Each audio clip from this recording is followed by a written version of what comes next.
Have you ever wondered if the very first commandments were not the 10, but something deeper, something lost in the echoes of Eden? Could there be foundational divine laws whispered to humanity at its dawn that we have long overlooked or misunderstood? This mystery might just surprise you. In the quiet solitude of her study, surrounded by ancient texts, Elara, a biblical scholar, often felt this lingering question, a subtle, almost melancholic sense that pieces were missing from humanity's earliest story. We are familiar with the thunderous pronouncements of Sinai, the 10 Commandments etched in stone. Yet what of Eden? What directives beyond the prohibition of a single fruit guided Adam and Eve in their pristine world? Elara felt a yearning to uncover these unspoken commands, convinced they held keys to a deeper spiritual life. Before kingdoms rose and languages divided, before prophets walked the earth and laws were given, there was a garden. The biblical narrative in Genesis unfurls with the grand cosmic tapestry of creation. With divine intention, God spoke light into existence, separated waters, formed land, and adorned the earth with vibrant flora and fauna.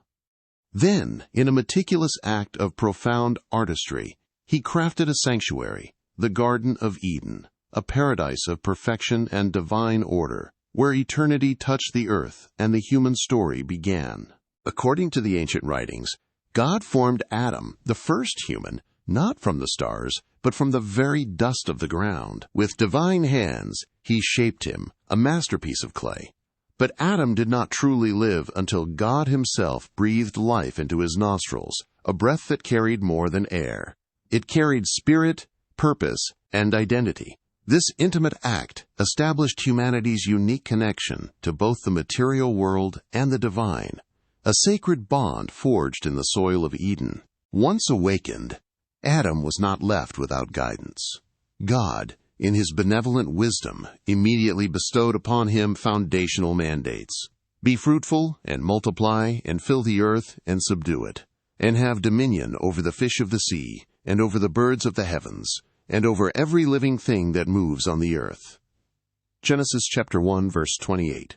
Adam was also given the profound task of naming every living creature, an act of thoughtful engagement and stewardship, reflecting his unique role as caretaker and co-creator within Eden's perfect harmony. Yet, amidst this grand purpose, God observed something profound.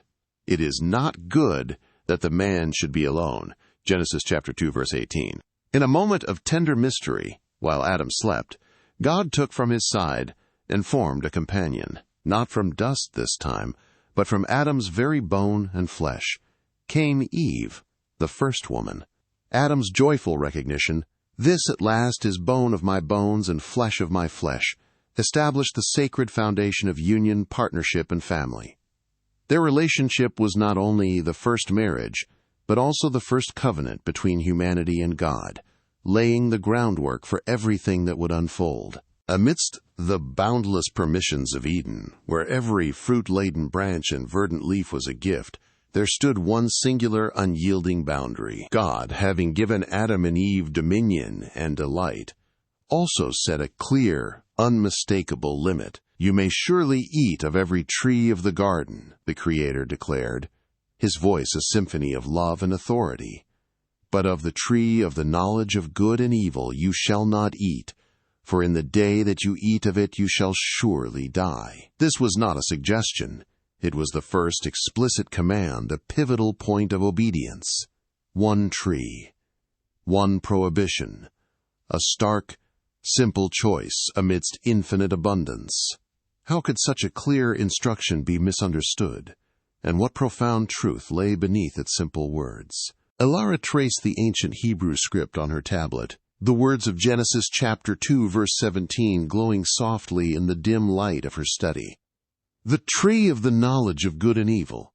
The command seemed so straightforward, yet she felt a persistent tug, a whisper that suggested something deeper. Was it truly about a physical fruit? Or was this prohibition the embodiment of a fundamental law of trust? "If God is all-knowing, all-loving," she murmured to herself, "then his directives must be for our ultimate good." To eat of that tree was to declare oneself capable of discerning ultimate good and evil, independent of the Creator. It was to desire a divine perspective without divine wisdom. Could humanity truly know good and evil without becoming God? Or would such knowledge, when gained outside of trust, only lead to confusion and sorrow? This was not just a rule.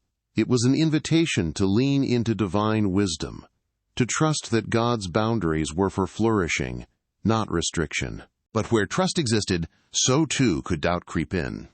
Into this delicate balance of divine command and human trust slithered the adversary, the serpent. With cunning words he approached Eve near the very tree God had forbidden. Did God really say, "You must not eat from any tree in the garden"? He hissed, twisting the pristine command just enough to sow confusion.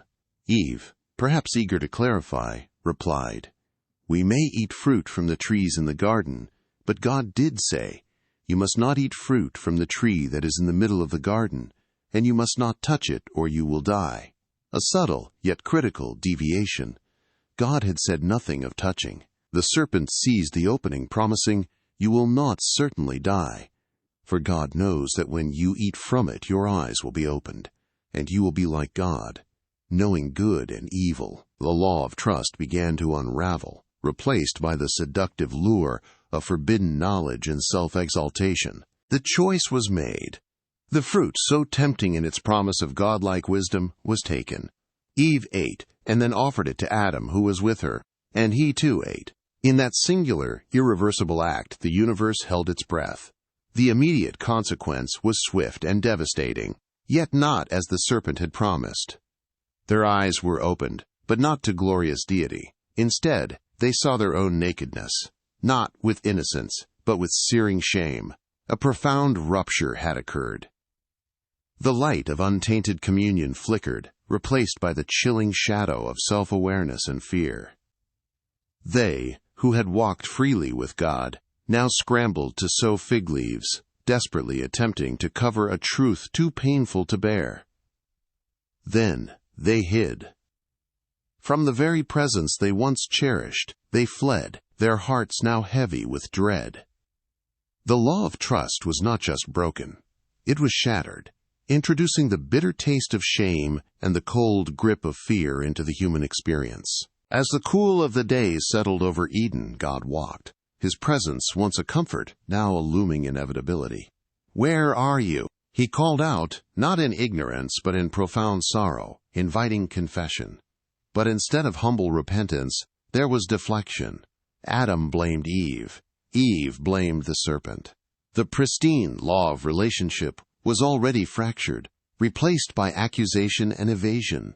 Then came the pronouncements, not arbitrary punishments, but the natural unfolding of the law of consequences. The serpent was cursed to crawl and eat dust. Eve would experience pain in childbirth and be subject to her husband. Adam would toil the ground, which would yield thorns and thistles, and return to dust from which he came. Life in Eden, in its perfect innocence, was over. The boundaries of trust, once violated, had now unveiled the immutable reality of divine justice, ushering humanity into a new, harsher existence, far from the heart of the garden. After the pronouncements, the garden that once welcomed them now cast them out. Adam and Eve, shrouded in crude coverings, were driven from the presence of the Lord, from the very heart of perfection. Behind them, the path to the tree of life was sealed, not by an ordinary gate, but by the fearsome presence of cherubim and the searing, flickering blade of a flaming sword. It was a final, grave separation, a physical manifestation of the spiritual chasm that sin had created. The innocence was gone, replaced by a profound, sorrowful finality. Can you imagine the weight of that irreversible departure, leaving behind the only true home they had ever known? Beyond Eden's shimmering boundary lay a world untamed, harsh, and unforgiving. The ground, once yielding effortlessly, now resisted Adam's every effort, sprouting thorns and thistles in defiance of his toil. Each drop of sweat was a bitter reminder of the curse. Eve, too, knew the sharp sting of consequence, bearing children in pain, her once effortless existence replaced by the arduous realities of motherhood in a fallen world. Survival became their relentless master. How could the subtle whispers of divine laws compete with the gnawing hunger, the relentless struggle, the immediate demands of simply staying alive in this stark new reality? In her quiet study, Elara traced a finger across an ancient map, her gaze distant yet focused. "It's more than just forgetting," she murmured, her voice thoughtful. "It's a veil of necessity. When Adam and Eve faced a world of toil and pain, the immediate, explicit commands, like, 'Don't eat from that tree,' were easy to grasp. But the deeper, implicit laws of Eden, the nuances of stewardship, reciprocity, relationship, they weren't actively suppressed. They just faded. They were overshadowed by the sheer, grinding effort of survival." She paused, a look of breakthrough illuminating her face. Humanity began to prioritize what was immediately actionable over what was profoundly foundational. And in that shift, the lost laws became obscured, waiting for rediscovery. As generations passed, humanity faced its first profound moral test outside the garden walls. A test of the heart, not merely of explicit instruction. Cain, a tiller of the ground, and Abel, a keeper of flocks, brought their offerings to God. The Bible tells us the Lord looked with favor on Abel's offering, but not on Cain's. Why? It wasn't just about the gift. It was about the asterisk giver. Abel's was given with reverence, with the best of his flock, a reflection of genuine intention and trust. Cain's, though a contribution, lacked the same distinction, tainted by an ungrateful heart. This was the law of intention at play, an implicit Edenic principle now laid bare. And in Cain's simmering rejection and envy, the seeds of violence were sown. The ultimate violation came swiftly, tragically. Cain, driven by pride and rage, struck down his brother. The law of consequence, once a whisper in Eden, now thundered across the desolate land. Cain was cursed, marked, and exiled to the land of Nod, a place whose very name meant wandering. He would never again find fertile ground for his toil. Yet in a paradox of human will, Cain, the restless wanderer, built a city. He named it Enoch, after his son. Was this an act of defiance against the curse? An attempt to forge stability apart from God's blessing? This first city, built by a murderer, symbolized a profound shift. Humanity, in its fallen state, began to build its own kingdoms, its own structures, increasingly independent from the divine blueprint of Eden. Elara leaned closer to the ancient texts splayed across her desk, the soft glow of her lamp illuminating faded Hebrew script. "Be fruitful and multiply and fill the earth and subdue it, and have dominion over the fish of the sea and over the birds of the heavens, and over every living thing that moves on the earth." Genesis chapter 1, verse 28. This was it, the first command given to humanity. Yet, Elara mused, had these powerful words been tragically misunderstood? For centuries, subdue and dominion had been interpreted by many as a license for exploitation, a divine decree to conquer and control nature without restraint. But as she delved into ancient Hebrew lexicons and rabbinic commentaries, a different, more nuanced truth began to surface. The word asterisk, rada asterisk, often translated as dominion, also carried connotations of ruling as a shepherd, leading, guiding, protecting, and asterisk kavash asterisk, subdue, could imply treading gently, cultivating, even respecting. Could it be that humanity's first, lost law was not about absolute power, but about benevolent stewardship? Imagine Adam not as a king on a throne, but as the first gardener. He moved through the pristine Garden of Eden, his hands not seizing, but gently tending. We see him now, a flashback to a world where harmony reigned. His fingers delicately prune a vine, guiding its growth, ensuring its vitality. He observes the intricate dance of a butterfly, marvels at the vibrant hues of a blossoming flower. He guides a small stream, ensuring life-giving water reaches every corner of the lush landscape. Animals approach him without fear, a testament to his gentle presence. He was the asterisk keeper and Verantwoordperchenweefushen of the garden, Genesis chapter 2, verse 15, a benevolent steward, embodying the true spirit of a divine mandate to care, nurture, and live in respectful partnership with creation. This was the law of stewardship, a foundational principle of active, loving care. But that harmony, that idyllic partnership, shattered with the fall. The curse on the ground transformed, tending into toiling, and benevolent dominion into a struggle for survival. Cursed is the ground because of you. In pain you shall eat of it all the days of your life. Thorns and thistles it shall bring forth for you. Genesis chapter 3, verses 17 to 18. Adam, once a gardener, became a laborer, his brow furrowed with sweat as he wrestled sustenance from a resistant earth. Elara looked from images of lush Eden to stark, barren landscapes, then to modern photographs of clear-cut forests and polluted rivers. The shift was profound. Humanity, driven by immediate need and a sense of separation from the Creator, began to prioritize conquest over care, extraction over replenishment.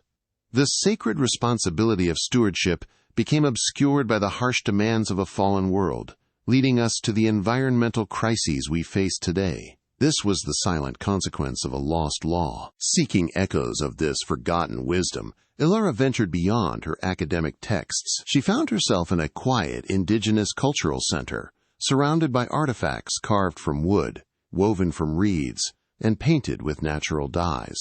Here, she met Elder Kai, a man whose presence exuded a profound connection to the earth. Our ancestors taught us that the land is not ours to own, but to belong to, Elder Kai spoke, his voice calm and deeply resonant. The earth is a living entity, our mother. We are her children, tasked with speaking for her, not merely taking from her. We listen to the wind, the rivers, the trees.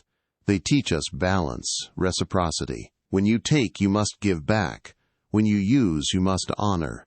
This is the ancient way, the spirit that connects all life. Elara listened intently, recognizing the undeniable resonance with her emerging understanding of Eden's law of stewardship.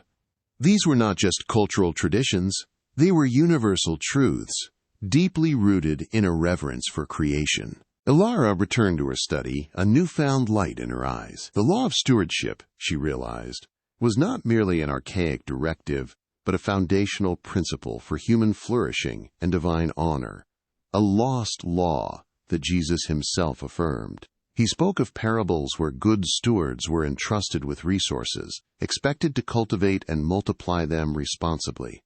Matthew chapter 25, verses 14 to 30. He taught us to care for the least of these, Matthew chapter 25, verse 40, implicitly extending that care to all of creation.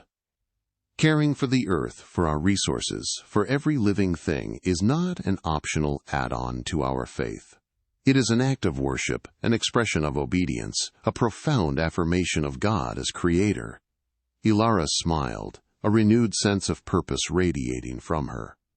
To restore this law is to restore a piece of our original divine purpose, transforming barren struggles into thriving, harmonious abundance. The law of stewardship naturally led Elara to another implicit truth in Eden's design, the law of reciprocity. Just as God gave abundantly, creation was designed to give back when cared for, and in turn required respect for its own rhythms of rest and renewal. Elara examined the wisdom of early agrarian societies, long before modern chemistry, who understood the vital importance of crop rotation, fallow periods, and natural fertilization.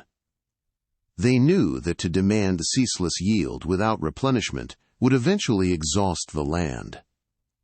This wasn't merely practical agriculture, it was an intuitive understanding that God designed the earth with a give-and-take relationship. The soil responds to care, but it also demands rest. It's a delicate divine balance, a covenant woven into the very fabric of existence. This understanding of reciprocity found its ultimate divine expression in the Sabbath principle. After 6 days of magnificent creation, God himself rested on the seventh day. Genesis chapter 2, verses 2 to 3. This was not a sign of weariness. but an intentional act, a divine example of balance and renewal. The Sabbath was a foundational principle established in Eden long before the Mosaic Law. It was a cosmic rhythm, a sacred pause, not just for humanity, but for the entirety of creation.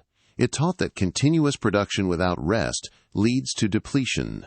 It was an implicit command to trust in God's provision, to acknowledge that not all value comes from ceaseless striving, but also from sacred cessation and renewal. Yet, humanity, in its fallen state, largely disregarded this inherent law of reciprocity. Elara's research showed a tragic pattern, from ancient civilizations that over-farmed their lands into dust bowls, to modern industrial societies that relentlessly extract resources, pollute oceans, and clear-cut forests. This relentless drive for endless consumption, often fueled by a deep-seated anxiety and a lack of trust in divine provision, led to imbalance and suffering. We demand constant output, both from the earth and from ourselves, without allowing for the necessary periods of rest and renewal. The consequences are stark: depleted resources, environmental degradation, and a pervasive exhaustion that afflicts both the planet and its inhabitants. This collective suffering is a clear echo of a foundational law ignored. Elara closed her book, a sense of quiet determination settling over her. Restoring the law of reciprocity meant more than just environmentalism. It meant a spiritual reorientation. It was a call to live in balance, to respect creation's inherent needs, and to trust deeply in God's provision. It meant intentional rest, a personal Sabbath for our bodies, minds, and spirits. It meant embracing sustainable practices, a spirit of gratitude for what the earth provides, and a willingness to give back. By honoring these rhythms, we not only heal the earth, but we also find spiritual well-being, peace, and a deeper connection with the Creator who designed the universe to give and receive in perfect harmony. This was not a burden, but a pathway to a life of abundance and peace. Have you ever considered what true, unhindered communion with the divine might feel like? In the pristine Garden of Eden, as the hues of dusk softened the edges of a perfect world, there was a rhythm, a sacred routine. The ancient text whispers of God Himself walking in the cool of the day, seeking fellowship with Adam and Eve. This wasn't a formal audience or a distant decree. It was an unfiltered, intimate connection, a daily communion where the Creator delighted in His creation, and humanity walked in easy, fearless conversation with its Maker. This daily walk, this unmarred interaction, was not merely a privilege. It was the very essence of the law of relationship, a foundational principle often lost in the noise of a fallen world. Can you imagine a relationship so pure, so complete, that the very presence of God was a comfort, not a cause for fear? Elara, late into another night, journal open on her desk, felt the echo of that ancient intimacy deep within her soul. "It's so easy," she murmured to the quiet room, her pen hovering over the page, "to reduce faith to a checklist of rules, to a set of doctrines. But what if the first, most vital command wasn't about what to do, but who to be with?" She paused, a tear tracing a path down her cheek, not of sorrow, but of profound recognition. Her own spiritual journey, like so many others, had often prioritized adherence over affection, law over love. But now she saw it with stunning clarity. True identity, profound purpose, and lasting peace could only stem from knowing God intimately, from living in the boundless law of relationship, as Adam and Eve once did. This quest wasn't just academic, it was deeply personal, a yearning to reclaim that lost connection. Yet, this perfect communion was tragically short-lived. The serpent's lie, consumed with the forbidden fruit, immediately shattered the delicate law of relationship. When God called out, "Where are you?" it was no longer a loving invitation, but a question laced with the gravitas of broken trust. Adam and Eve, once unashamed and open, now cowered in the shadows, their nakedness a symbol of their exposed guilt. Intimacy was replaced by fear, vulnerability by shame, and profound connection by defensive blame. "The woman you gave me," Adam accused, thrusting responsibility away. The serpent deceived me. Eve countered, deflecting her own culpability. Can you hear the sound of trust fracturing, not just between humanity and God, but between man and woman? This was the immediate, painful consequence of breaking the relational law. Even after such a catastrophic rupture, God did not abandon humanity. Through the ages, there are whispers, echoes of this lost law of relationship in the lives of the patriarchs. Consider Abraham, called a friend of God, who spoke with the Creator face to face under starry desert skies. His faith, though tested, forged a covenant of profound intimacy. Think of Jacob, wrestling through the night with a divine being, refusing to let go until he received a blessing, a glimpse of God's enduring commitment. Or Moses, whose face glowed with the residue of divine presence after communing with God on Sinai, receiving laws that, paradoxically, were meant to restore relationship, not merely regulate behavior. These were not easy, Edenic strolls, but they were profound encounters, God's persistent pursuit of connection, laying the groundwork for a greater restoration yet to come. As Elara meticulously cross-referenced different translations of Genesis, she identified a crucial component of this law of relationship, the law of communication. In Eden, God spoke directly, audibly, and Adam and Eve understood. But after the fall, that clear channel became veiled, obscured by sin and distance. How then, Elara mused, tracing a finger over ancient Hebrew, do we learn to listen again? How do we discern the divine voice amidst the clamor of the world and the echoes of our own desires? This wasn't about God ceasing to speak, but humanity losing the ear to hear. It required a new intentionality, a profound stillness, a cultivation of the spirit to perceive the divine whispers, to seek God's presence not just in grand pronouncements, but in the subtle promptings of the soul. Intertwined with communication, Elara realized, was the profound law of identity. Genesis declares that Adam and Eve were created in the very image of God, an identity rooted in divine reflection, purpose, and worth. They knew who they were because they knew whose they were. But with the fall, this identity became distorted. Shame whispered lies of unworthiness. Self-reliance boasted of independence. And the clarity of being, made in God's image, was clouded by the desire to be God. Humanity began to define itself apart from its Creator, leading to a profound existential crisis. What does it mean for us today to live with this fractured identity, searching for purpose in fleeting reflections rather than the pure, unwavering mirror of God's original design? The ultimate fulfillment and reestablishment of this law of relationship arrived with the person of Jesus Christ. He was the perfect embodiment of what it meant to live in unbroken intimacy with God.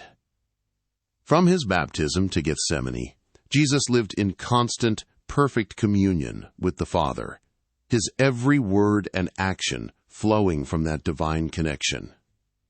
His teachings, particularly the radical command to love the Lord your God with all your heart and with all your soul and with all your mind, and love your neighbor as yourself, were not new rules. They were the restoration of Eden's relational laws, the very blueprint for a life lived in harmony with God and humanity. Jesus became the bridge, the way back to that lost intimacy, demonstrating that true relationship is the heart of all divine interaction. As the first rays of morning light streamed into her study, Elara closed her journal, a profound sense of peace settling over her. Her quest, once driven by intellectual curiosity, had culminated in a spiritual epiphany. The law of relationship wasn't just a lost law. It was the overarching foundational principle from which all other commandments flowed. Stewardship for creation, reciprocity in giving, pure intention, humble dependence, all were expressions of a heart aligned with God and neighbor. She saw now that these lost laws were not separate rules, but facets of a single, brilliant diamond. Divine relationship. Her room felt lighter, her spirit buoyant. This was the heart of all law, the essence of Eden, and the enduring call to a humanity yearning for home. Elara stands before a large whiteboard in her study, now filled with an intricate diagram. Lines connect various keywords: stewardship, reciprocity, relationship, communication, identity. She gestures to the board with a marker, her expression confident and clear. Elara, we've journeyed through the ancient whispers of Eden, through the fall and the subsequent struggles of humanity. And what we've uncovered are not merely abstract concepts, but what I believe are the foundational, lost laws of Eden. These aren't new rules, carved in stone, but rather deeply embedded principles, the very blueprint of God's original design for human flourishing. Let me show you how they intertwine. She points to stewardship on the diagram, which glows faintly. Elara. First, the asterisk law of stewardship, asterisk, our divine mandate to tend, keep, and care for creation, seeing ourselves not as exploiters, but as loving guardians of God's abundant garden. She draws a line to reciprocity. Elara. Then the asterisk law of reciprocity, asterisk, the understanding that creation gives when honored and requires rest and renewal, reflecting the divine rhythm of give and take, culminating in the Sabbath principle. She traces a line to relationship. Elara. At the heart of it all, the asterisk law of relationship, asterisk, our unhindered communion with God, the very essence of our existence, shattered by sin, but ever sought by our Creator. She highlights communication and identity as branches of relationship. Elara. Within that relationship are two vital components: the asterisk law of communication, asterisk, the active listening to God's voice, as He walked with Adam and Eve in the cool of the day, and the asterisk law of identity, asterisk, understanding who we are as beings made in His very image, finding our purpose and worth in Him alone. These are not isolated commands, but threads in a divine tapestry, each essential to the whole. Visual transition, the intricate diagram on Elara's whiteboard dissolves, morphing into a split screen. On one side, serene, lush scenes of Eden and Adam and Eve in harmonious communion. On the other, the stark, majestic imagery of Mount Sinai, with Moses receiving the 10 Commandments on stone tablets. Conceptual links visually connect elements across the split screen. Narrator. As we gaze upon this framework, a profound continuity begins to emerge. Could these lost laws of Eden, these foundational principles, be the very blueprint for all subsequent divine revelation, including the 10 Commandments themselves? Consider the asterisk law of relationship, asterisk, the call to intimate communion with God. Is this not the essence of the first 4 commandments given at Sinai? You shall have no other gods before me. You shall not make for yourself an idol. You shall not misuse the name of the Lord your God. And remember the Sabbath day by keeping it holy.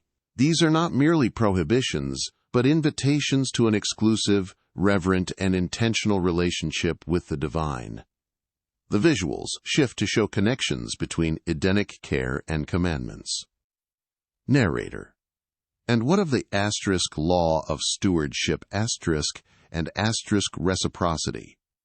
While not explicitly listed as commandments, their spirit resonates through the laws concerning caring for the poor, protecting the land, and even the command to, quote, honor your father and mother, which extends to honoring the very life and legacy entrusted to us. The asterisk law of identity, asterisk, being created in God's image, underpins the sacredness of human life, making "you shall not murder" an intrinsic affirmation of that divine reflection. The fabric of Sinai is woven with the very threads first spun in Eden. Elara stands in her study, the morning sun now streaming through the window, illuminating her face.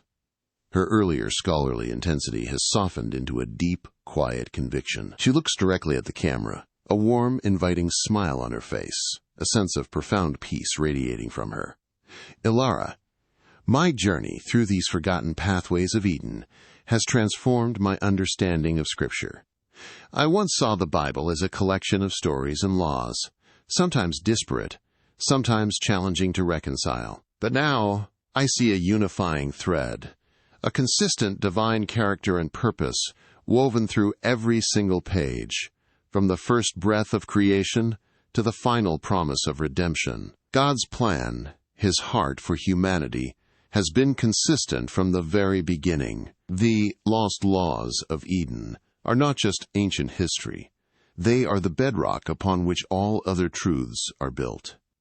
Understanding them doesn't diminish the Ten Commandments or the teachings of Christ. It deepens our appreciation for them, revealing the eternal wisdom behind every divine instruction. It's like finding the master key that unlocks every door in a magnificent ancient palace. Visual montage, diverse modern settings. A person gently tending a community garden, hands in rich soil. A family sharing a meal, laughing and connecting around a table. A woman sitting in quiet meditation, prayer beads in her hands. A group of volunteers cleaning up a local park. A young man having a deep, empathetic conversation with a friend. All scenes are bathed in warm, natural light. Narrator. This journey of rediscovery is not merely an intellectual exercise. It is an invitation, a call to live.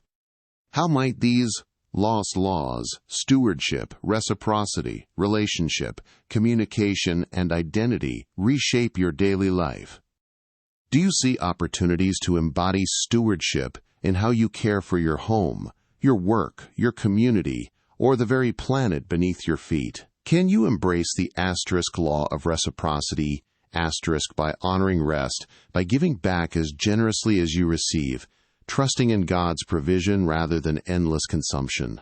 And how can you deepen the asterisk law of relationship asterisk with God through fervent prayer and active listening, and with your neighbor through genuine connection and compassionate presence? These aren't abstract ideals. They are living principles, waiting to transform your world, one intentional choice at a time. Elara's study. It is now beautifully organized, vibrant with life. Potted plants thrive on her desk, books are neatly shelved, and a soft, inspiring light fills the room. She is seated at her desk, not poring over ancient texts, but typing thoughtfully on a laptop, perhaps outlining a book or preparing a lecture. Her expression is one of quiet joy and profound purpose. She looks up from her screen, a knowing smile on her face. Elara, my work has only just begun. This journey has not only given me answers, but it has given me a new path. I feel a renewed purpose, a call to share these rediscovered truths, to help others see the consistent, loving design of our Creator. To live these laws daily is to walk in the very footsteps of Eden's original intent. It is to find balance, to foster connection, to grow in wisdom. It's a path of constant learning, a path where every interaction, every decision, becomes an opportunity to honor the sacred blueprint laid out from the dawn of time. I am not merely a scholar anymore. I am a witness to the enduring, transformative power of God's original design. Visual transition. Elara's study fades into a breathtaking, serene natural landscape. A misty, ethereal forest, sunbeams breaking through the canopy, illuminating dust motes dancing in the air. A winding forest path disappears into the distance. The scene is quiet, contemplative, and full of unspoken wonder. Narrator.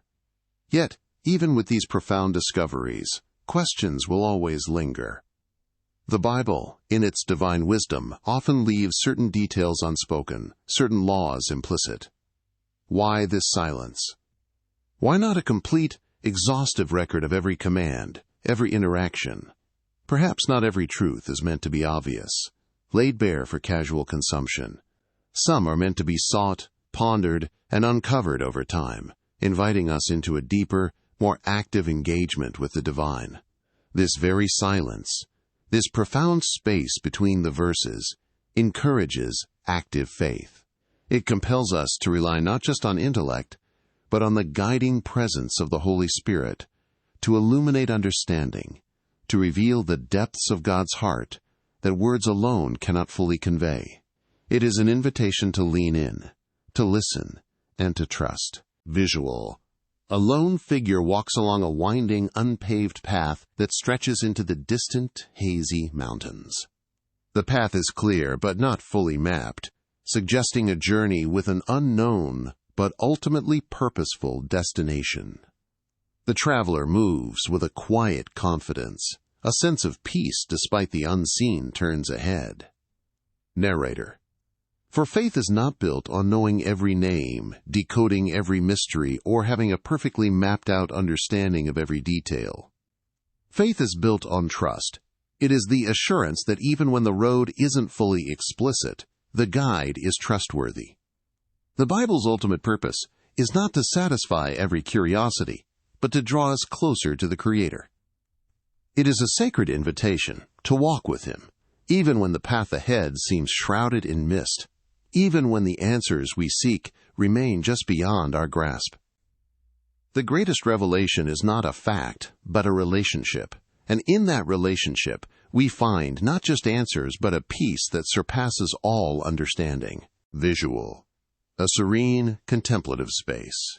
Perhaps a quiet garden, or a soft focus shot of a Bible open to Genesis.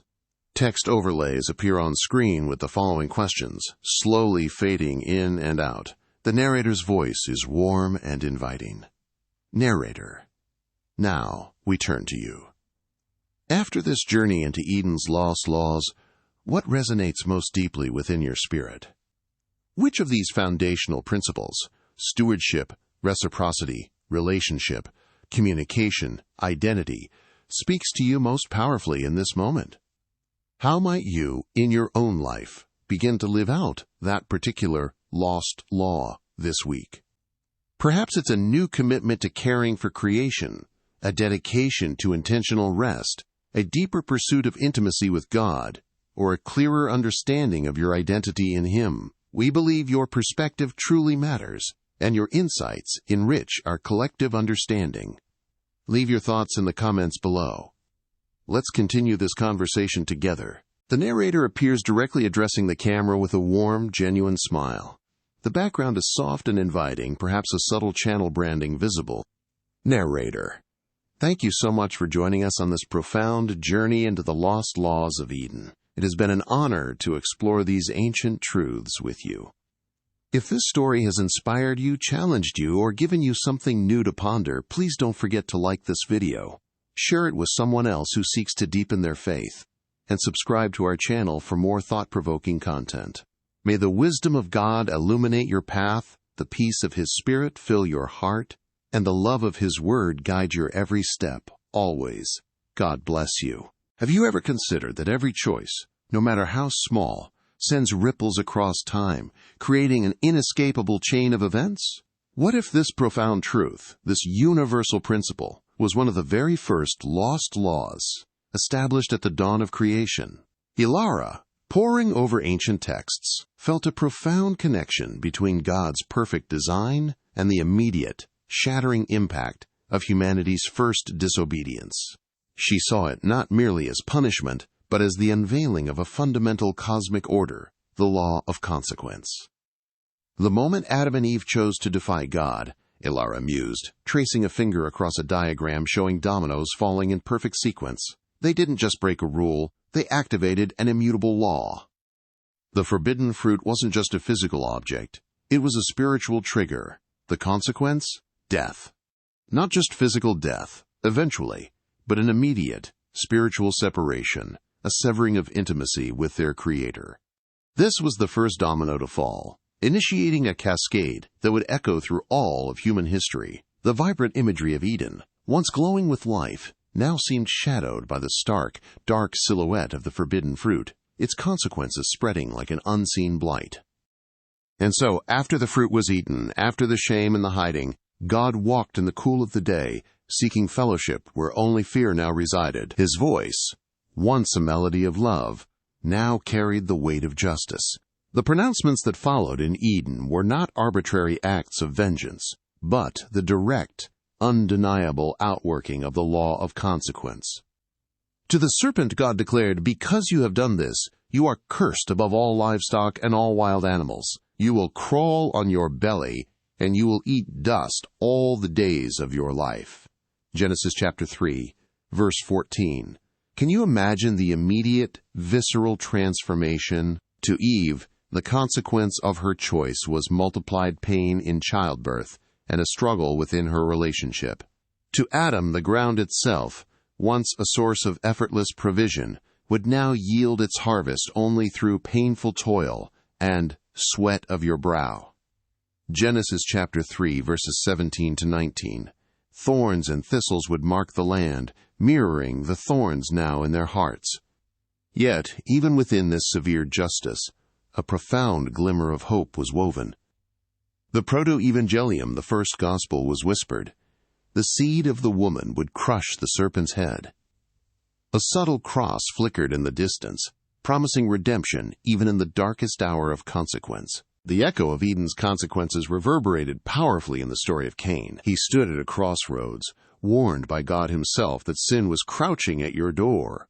It desires to have you, but you must rule over it. Genesis chapter 4, verse 7. But Cain, blinded by envy and pride, chose not to rule over it. Instead, he allowed the darkness to consume him, striking down his innocent brother Abel. The consequence was swift, profound, and etched into his very existence. Now you are under a curse and driven from the ground, which opened its mouth to receive your brother's blood from your hand. When you work the ground, it will no longer yield its crops for you. You will be a restless wanderer on the earth. Genesis chapter 4, verses 11 to 12. Cain's tormented face reflected the inner chaos of a life severed from peace, purpose, and, ultimately, from God's immediate presence. The barren soil he tried to till became a stark visual of his spiritual state, yielding only desolation. His wandering was not merely a physical exile, but a perpetual unrest of the soul, a direct consequence of unchecked sin, a life marked by the inescapable truth that our choices have indelible outcomes.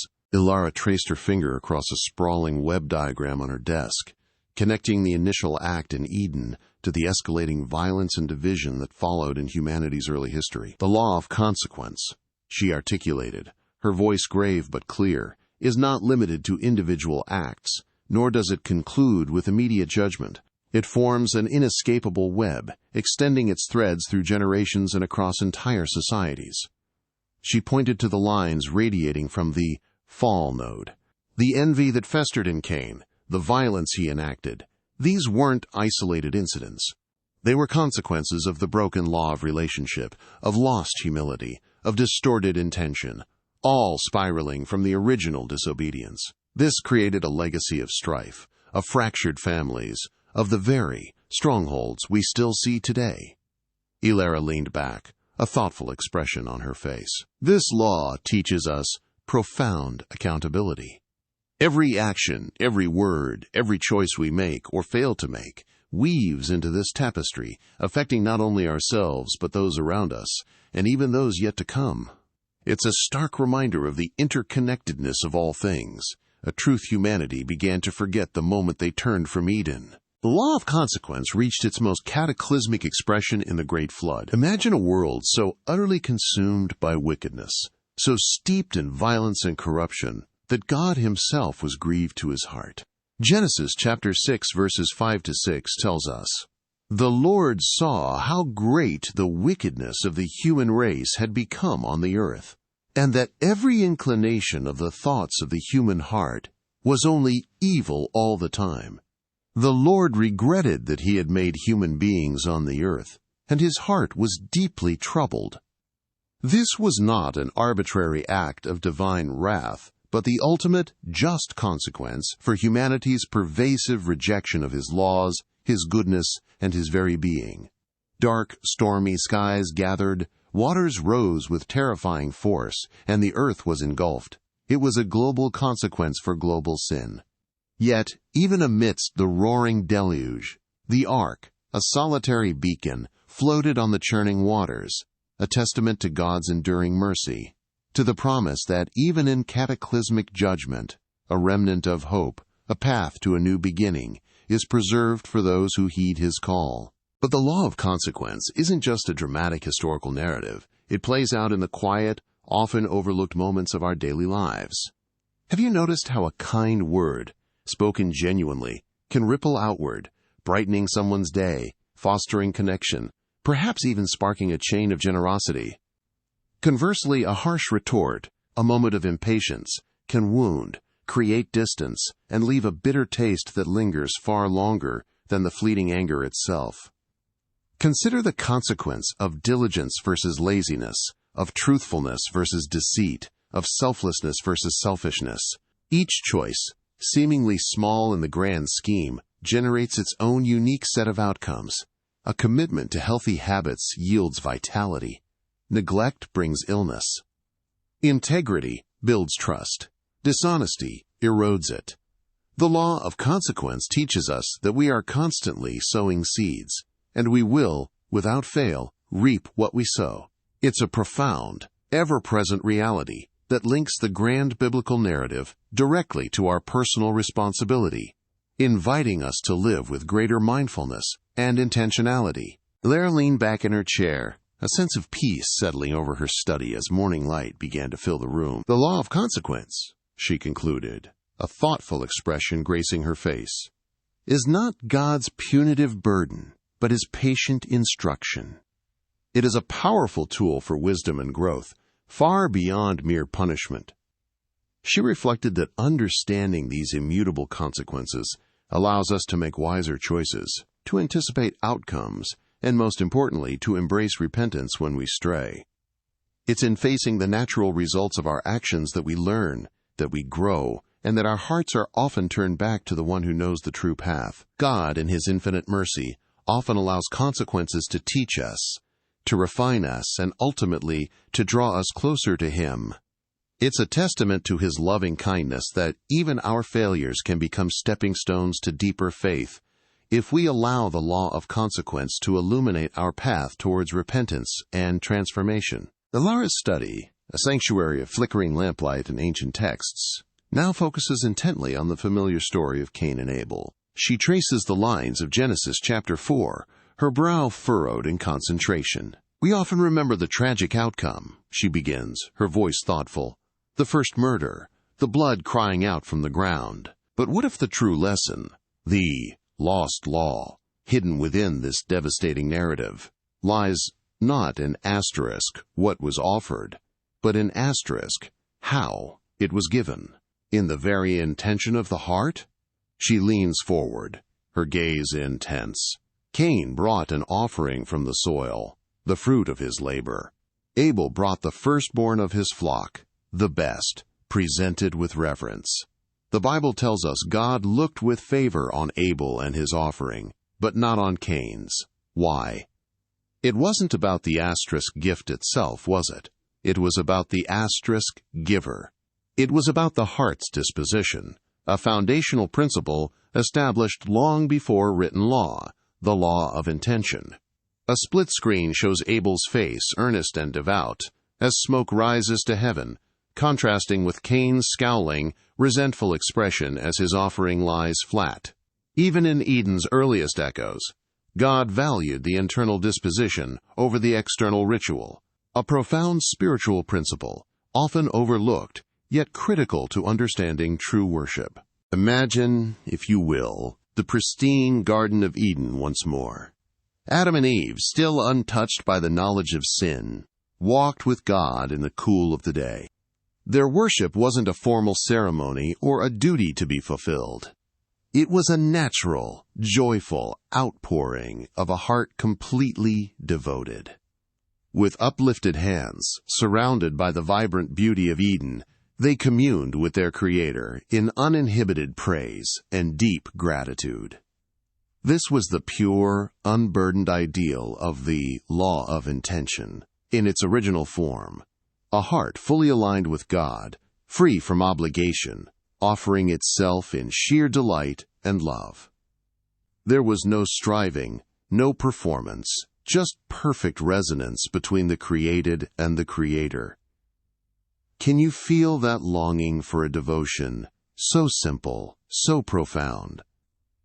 a worship that flowed not from ritual, but from the very core of their being, a natural response to the giver of all life. But as humanity drifted further from Eden, that pure intention often became corrupted. Elara shifts in her seat, a concerned expression on her face, as images of empty, formal religious rituals flash across the screen.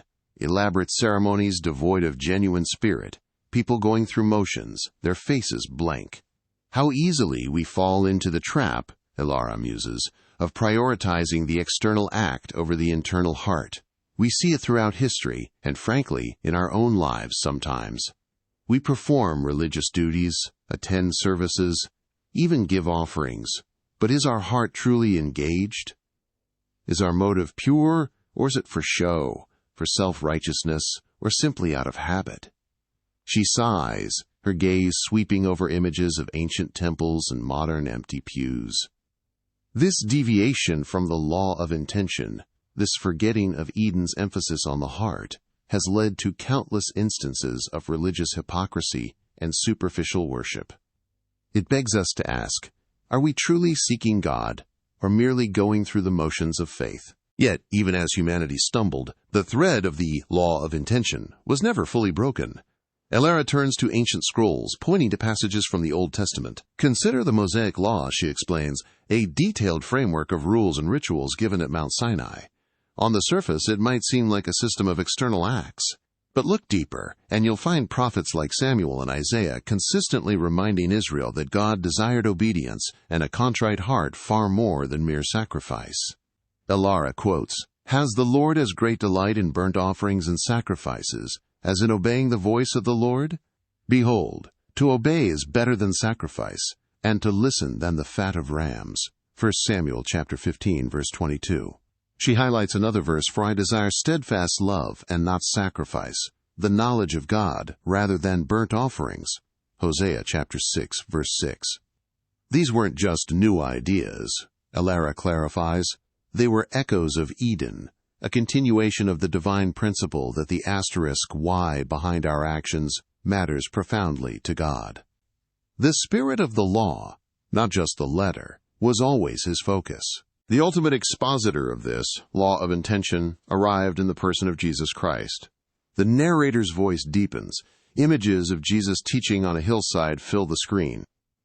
His teachings didn't abolish the law. They fulfilled and deepened it, peeling back the layers of external ritual to reveal the radical truth of the heart. Jesus, surrounded by an eager crowd, speaks with authority. "You have heard that it was said to those of old, 'You shall not murder,' and whoever murders will be liable to judgment. But I say to you that everyone who is angry with his brother without a cause will be liable to judgment." Matthew chapter 5, verses 21 to 22. The scene shifts to a woman caught in adultery. Then to Jesus' words, "You have heard that it was said, 'You shall not commit adultery.' But I say to you that everyone who looks at a woman with lustful intent has already committed adultery with her in his heart." Matthew chapter 5, verses 27 to 28. He challenged them to move beyond mere compliance, the narrator continues, to the very thoughts and desires within. His summation of all law, too, love the Lord your God with all your heart and with all your soul and with all your mind and with all your strength, is the ultimate restoration of Eden's profound law of intention. It's not just about what we do, but who we are, moment by moment, in our deepest core. Elara sits in her study, late at night, the only light coming from her desk lamp. She closes her eyes, a tear tracing a path down her cheek. "This is perhaps the most challenging of the lost laws," she whispers, her voice filled with raw honesty. "To truly live with pure intention, to know that even my thoughts, my unspoken desires, are subject to divine scrutiny. It's a humbling, almost terrifying truth." She acknowledges the struggle, the human tendency to rationalize, to justify, to present a polished exterior, while the heart remains unruly. "How often do I pray for show? How often do I serve with a hidden agenda, or speak kind words while harboring judgment?" She kneels by her chair, hands clasped tightly. "Lord," she prays, her voice soft but resolute, "purify my heart. Not just my actions, but the very wellspring from which they flow. Let my intentions be aligned with your perfect love. This is the essence of Eden's lost law, and it is the only way to true intimacy with you. A profound peace settles over her, a look of resolve replacing her tears. So how do we, in our modern, complex world, reclaim this ancient law of intention? It begins with a daily conscious choice. It means examining the why behind everything we do. In our prayers, is it a sincere outpouring of devotion or a mere recitation? In our acts of service, is it genuine love for our neighbor or a desire for recognition? When we speak, are our words seasoned with grace and truth or laced with subtle judgment? God delights in a sincere heart, no matter the scale of the deed. A montage of genuine acts of kindness unfolds. A person quietly helping a stranger, someone worshiping with uninhibited joy, a parent patiently teaching a child, a moment of sincere, solitary prayer. Let us strive to cultivate a heart aligned with God, the narrator urges, allowing His Spirit to purify our motives. For when our intentions are pure, every action, big or small, becomes an offering worthy of the Creator. It is in this intentional living that we truly begin to walk in the echoes of Eden once more. Have you ever considered what humanity's original state of being truly was? Not just physically perfect, but spiritually aligned in a way we can barely fathom today. In the pristine Garden of Eden, Adam and Eve lived in a state of utter, joyful dependence on their Creator. They received their very breath from Him. Their home was His design. Their sustenance blossomed from His hand, and their wisdom flowed directly from His voice. This was not a burdensome reliance. It was a natural, harmonious humility. They understood, without question, that God was the source of all life and goodness, and they existed in a beautiful, unforced submission to His divine order. This foundational understanding, this innate law of humility, meant they lived free from the corrosive grip of pride or the illusion of self-sufficiency. Can you imagine such a state, where every need was met and every moment was an expression of gratitude to the giver? But this perfect equilibrium, this law of humility, was brutally challenged by a subtle whisper, a tempting offer that would forever alter the course of human history. The serpent, cunning and insidious, did not directly command disobedience. Instead, it appealed to humanity's nascent desire for something more, something beyond their divinely appointed place. Did God really say? It began, then escalated to the most dangerous promise of all. You will not surely die. For God knows that when you eat of it, your eyes will be opened, and you will be like God, knowing good and evil. This wasn't an offer of simple knowledge. It was an appeal to self-exaltation, a lure to equality with the divine. It suggested that dependence was a limitation, and true power lay in grasping autonomy. This desire to be like God, to shed the mantle of humble dependence for the illusion of self-sufficiency, was the very root of pride, planted in the fertile ground of an innocent heart. The consequences of this single, prideful act were immediate and devastating, shattering the law of humility and ushering in a new era of shame and brokenness. As soon as the fruit was consumed, their eyes were indeed opened, but not to godlike wisdom. Instead, they saw their own nakedness, a profound exposure of their vulnerability and fractured relationship with God. They hastily sewed fig leaves, a futile attempt to cover not just their bodies, but the raw shame that now consumed them. When God called out, "Where are you?" their response was steeped in defensiveness and blame. Adam blamed Eve. Eve blamed the serpent, each deflecting responsibility, unwilling to humbly own their transgression. This refusal to accept accountability, this frantic scramble to protect their fallen pride, revealed a profound inability to bear their self-proclaimed godlike state. The intimacy of Eden was replaced by the coldness of accusation, and the light of communion by the shadows of shame. Elara leaned back in her chair, her gaze falling upon her own reflection in a small, ornate mirror on her desk. The flicker of the lamp cast dancing shadows, revealing lines of thought etched on her brow. "It's so subtle," she murmured to herself, her voice a soft whisper in the quiet study. This poison of self. Even in my own quest for knowledge, for uncovering these lost laws, how often has it been driven by a desire to simply know, to master, to be seen as wise, rather than a pure, humble submission to God's truth? She closed her eyes, a sigh escaping her lips. Pride isn't just arrogance. It's that insidious belief that I can achieve spiritual understanding or even spiritual growth on my own terms. It's a constant challenge, isn't it? To truly seek God's wisdom, not for my own intellectual glory, but for His glory alone.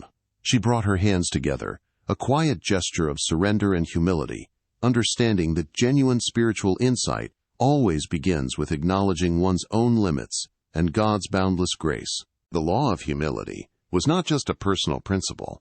Its violation could manifest on a monumental, collective scale, with chaotic and devastating consequences. Consider the story of Babel, a stark illustration of humanity's collective pride.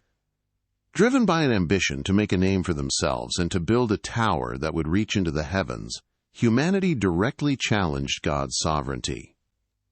"Let us build a city and a tower whose top is in the heavens. Let us make a name for ourselves," they declared in Genesis chapter 11, verse 4. This was not about practical engineering. It was a defiant assertion of human self-sufficiency, a corporate rejection of humble dependence on the Creator. And the consequence? God, seeing their unified pride, confounded their languages, shattering their unity and dispersing them across the face of the earth. What began as a grand, self-exalting project ended in confusion, division, and scattering, a dramatic testament to the dangers of human ambition divorced from divine will and humble submission. Yet, in the midst of humanity's persistent struggle with pride, God Himself provided the ultimate example, the perfect restoration of the law of humility through His Son, Jesus Christ. Can you imagine the Creator of the cosmos, the very essence of divinity, choosing to empty Himself of glory to be born in the most humble of circumstances, a manger in a stable? Jesus' entire life was a living embodiment of humility.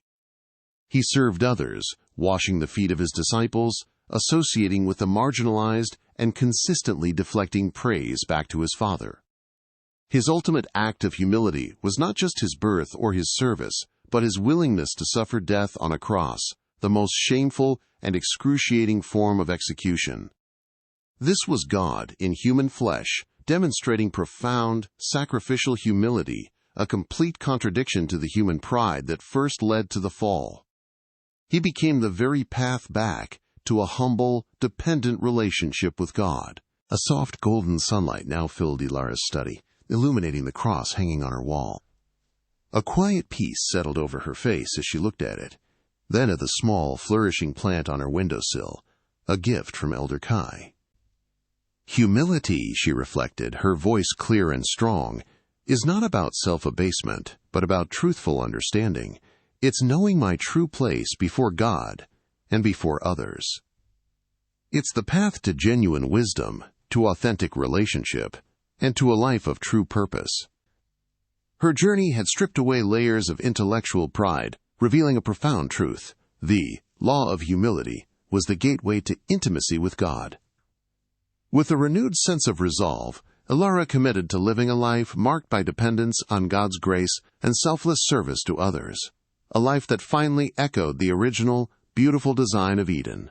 Elara stood before a grand, intricate diagram adorning her study wall. Lines of light, like pulsing veins, connected the concepts she had spent months unearthing. "We began this journey seeking lost laws," she began, her voice resonating with newfound conviction.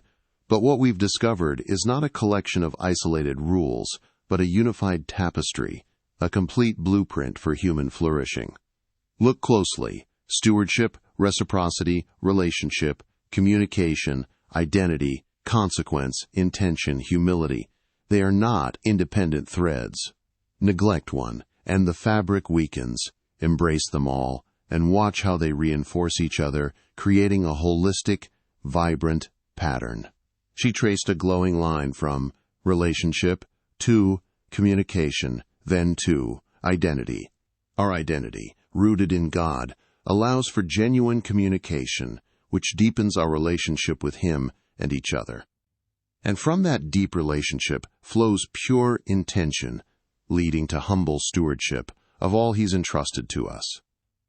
Her gaze swept across the diagram, a look of profound satisfaction on her face.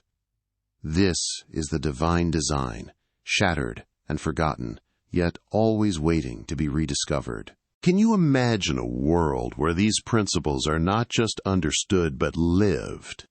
Picture a society where every action springs from a heart of stewardship, where the earth is tended with care, yielding its bounty and reciprocity. Envision communities thriving on genuine relationships, built on clear communication, where every individual knows their true identity in the Creator. A world where choices are made with wisdom, understanding the law of consequence, and every deed is imbued with pure intention, guided by profound humility. This isn't some distant utopia. It's the vision of a new Eden, a restored humanity living in harmony with God and creation. This is not merely a dream, but humanity's true calling, echoing the promise of restoration found throughout Scripture. Elara sank to her knees, her hands open in a gesture of surrender and prayer. A gentle light seemed to emanate from within her, illuminating the study. These laws are profound, beautiful, and utterly transformative, she whispered, her voice filled with grace. But in my journey, I learned a crucial truth. Living them out is impossible by human effort alone. Our wills are too weak, our pride too strong. It is the Holy Spirit, the very breath of God, that enables us. It is He who empowers us to understand these lost laws, to desire them with our deepest being, and to finally live out God's original design, not through striving, but through surrender. She looked up, a radiant peace on her face. It's not about what we can do, it's about what He can do through us. Now, as we bring this journey to a close, the invitation extends to you. This is not merely a story to be heard, but a blueprint to be embraced. Which of these rediscovered laws, stewardship, reciprocity, relationship, communication, identity, consequence, intention, or humility, stirs your spirit most deeply today? I challenge you, this week, to intentionally seek out and practice just one of these lost laws in your daily life. See your conversations, your work, your quiet moments, even your interactions with creation, as opportunities to build a new Eden right where you are. For in living these ancient truths, you don't just deepen your faith, you become an active participant in God's ongoing work of restoration. Will you accept this invitation? Your insights, your commitments, and your questions are invaluable. This journey of rediscovery is a collective one, a tapestry woven by many hands and hearts. Which of Eden's lost laws will you focus on first? How has this changed your view of Genesis, or perhaps your understanding of your own place in God's grand design? Leave your thoughts in the comments below. Your perspective truly matters and helps to enrich our collective understanding, fostering a vibrant community of seekers and believers.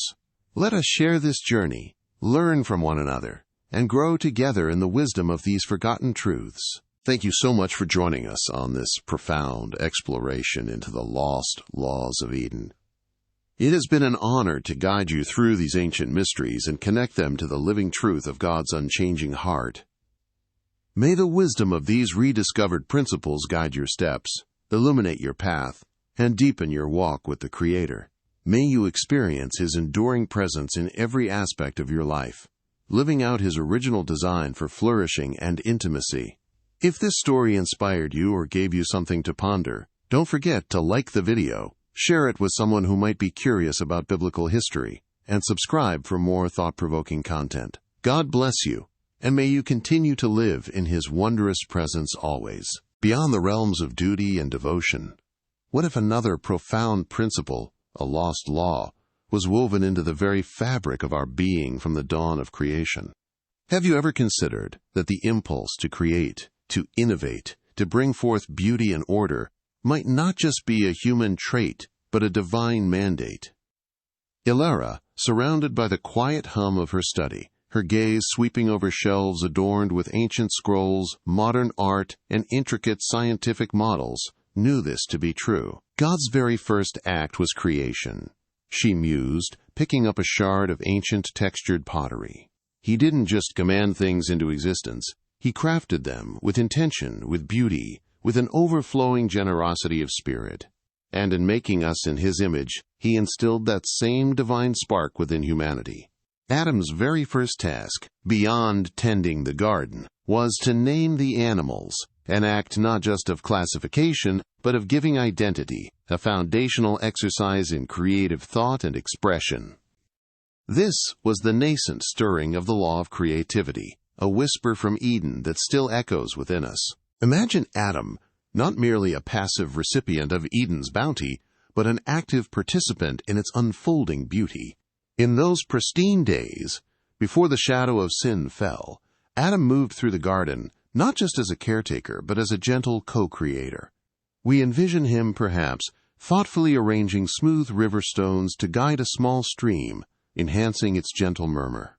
Or perhaps, with an innate understanding of natural harmony, he would weave supple branches into a delicate arbor, creating a new space for contemplation beneath the dappled sunlight. He might have fashioned the first simple tools, not for arduous labor, but to refine his tending, to perfect the pathways, to bring subtle order to the abundant wildness. These weren't acts of toil, but expressions of a nascent artistry, a quiet innovation that resonated with God's own creative spirit. He was shaping his world, not out of necessity, but out of a joyful, instinctive partnership with the divine, embodying the law of creativity in its purest form. But what happens when this divine gift, this inherent creativity, is severed from its divine source? As humanity journeyed out of Eden, the law of creativity, like so many others, began to twist. In the desolate land of Nod, we see its dual nature emerge most starkly through Cain and his descendants. The very man marked by God for murder became an architect, building the first city, Enoch. His lineage then became pioneers of industry and art. Jabal, the father of those who dwell in tents and have livestock. Jubal, the father of all who play the lyre and pipe. And Tubal-Cain, the forger of all instruments of bronze and iron. Impressive, undeniably. But these advancements, these innovations, were often born not from harmonious co-creation with God, but from a spirit of self-reliance, a defiant attempt to build a world apart from divine guidance. The same hands that could forge tools for agriculture could also forge weapons for warfare. The same minds that could build cities could also build towers of pride. Was this creativity still a reflection of God, or a powerful force now bent towards human ambition, even isolation? Elara looked from an ancient carving to a blueprint of a fusion reactor, then to a painting that stirred the soul. Human creativity is a torrent, she declared, her voice imbued with a newfound passion. It can carve canyons or nurture fertile plains. The question for us today is, how are we directing that torrent? The law of creativity, she realized, is not just about making things. It's about making things well, with purpose, with intention, and ultimately for the glory of God. She challenged the unseen audience, her voice resonating with conviction. Whether you are an artist, a scientist, a business leader, a parent, or simply someone tending a garden, your creativity is a powerful force. Are you channeling it towards redemption, towards flourishing, towards aligning with God's original design for beauty and order? True innovation doesn't just push boundaries. It honors the one who drew the first lines of creation. And what of the ultimate canvas for this divine creativity? The biblical narrative doesn't end with a fallen world, but with a promise of new heavens and a new earth, a restored Eden where all will be made new. In Revelation chapter 21 and 22, we catch glimpses of this glorious future. A city of pure gold, like clear glass, adorned with every kind of jewel, with a river of the water of life flowing from the throne of God. It is a vision of divine artistry, beyond our comprehension, a testament to God as the ultimate artist. Here, humanity's co-creative role will finally find its perfect expression, free from the distortions of sin. Imagine a world where every brushstroke, every melody, every scientific discovery, every act of craftsmanship, every spoken word, perfectly aligns with the Creator's heart. This is the ultimate fulfillment of the law of creativity, a future where our inherent drive to make and to build finally contributes to a tapestry of eternal beauty and honor for the one who first breathed life and creativity into existence. Elara stood in her study, now bathed in a vibrant golden light, a serene smile gracing her lips. Around her, a luminous, animated diagram pulsed with light, connecting stewardship, reciprocity, relationship, communication, identity, consequence, intention, humility, and creativity into a single, cohesive blueprint for life. "We've journeyed through the echoes of Eden," she began, her voice filled with deep satisfaction, "and rediscovered not just forgotten rules, but foundational principles, the very operating system of God's original design for humanity. These aren't merely academic insights, they are a transformative framework for a life lived in harmony with our Creator. Your faith," Elara concluded, looking directly into the camera, "is not a static set of rules, but an ongoing, dynamic journey of rediscovery, of living out this divine design. Embrace these lost laws, let them guide you, and in doing so, you won't just understand history, you will begin to transform your own life, and perhaps the very world around you."